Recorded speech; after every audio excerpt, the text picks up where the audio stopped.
Você sonhou com um político?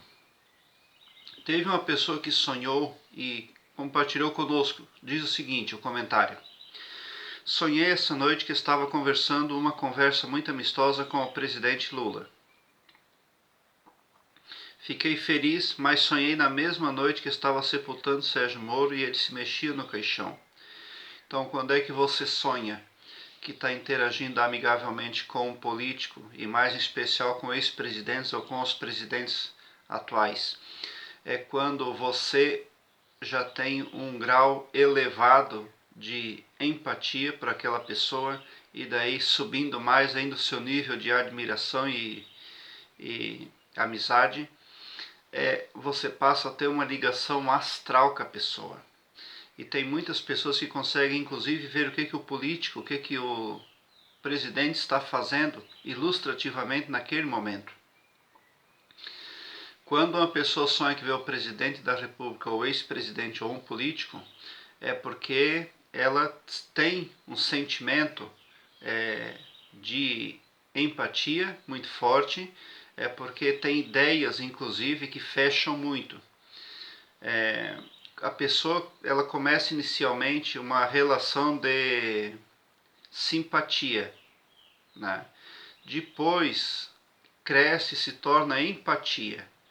E daqui para cima já se torna uma relação astral, tá? É de grande responsabilidade, inclusive, né? Como é que a pessoa vai gerenciar essa amizade astral, porque ela realmente existe. E é por isso que o político, a pessoa lá figura no sonho. Agora ali também depois ele sonhou com o presidente Sérgio Moro, com o Sérgio Moro, que era juiz, né? Sonhou que ele se mexia no caixão, ele estava sepultando Sérgio Moro e o Sérgio Moro se mexia no caixão. Estes são os medos inconscientes do sonhador, né? Porque com certeza o subconsciente do sonhador tem medo, receio de que Sérgio Moro vai incomodar o presidente Lula. E isso refletiu lá no sonho.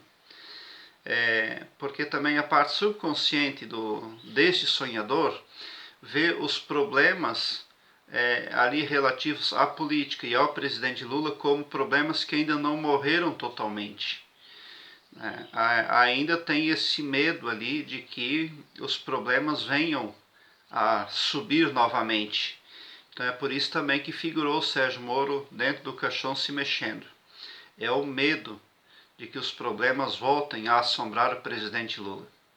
Então, na verdade, esse sonhador vê com bastante insegurança a situação do presidente Lula. Isso fica bem evidenciado, fica bem claro. Quando nós sonhamos que tem uma pessoa dentro do caixão, que ela deveria estar morta, mas ela se mexe, ali está representando os nossos problemas não resolvidos, tá? A gente gostaria que os problemas estivessem mortos, mas na verdade eles existem ainda e estão influenciando as nossas vidas. E o Sérgio Moro ali no caixão quer dizer que se mexendo quer dizer que os problemas que ele causou para o presidente Lula deixaram reflexos, né, na mente do eleitor do presidente Lula. E na verdade o eleitor do presidente Lula não vê os problemas do presidente Lula como resolvidos, como mortos. Prezado internauta, eu vou deixar uma playlist aqui no card deste vídeo, Sonhos com Políticos. Dê uma olhada porque pode vir a somar positivamente na interpretação dos seus sonhos. Deixe o seu like, se inscreva no meu canal e ative o sininho para me seguir, porque quem me segue, segue o bem. Eu terei maior prazer em interagir com você aqui nos comentários do YouTube, ou querendo, mande-me por e-mail que você quiser me falar, tá? E olha, gratidão por assistir aos meus vídeos.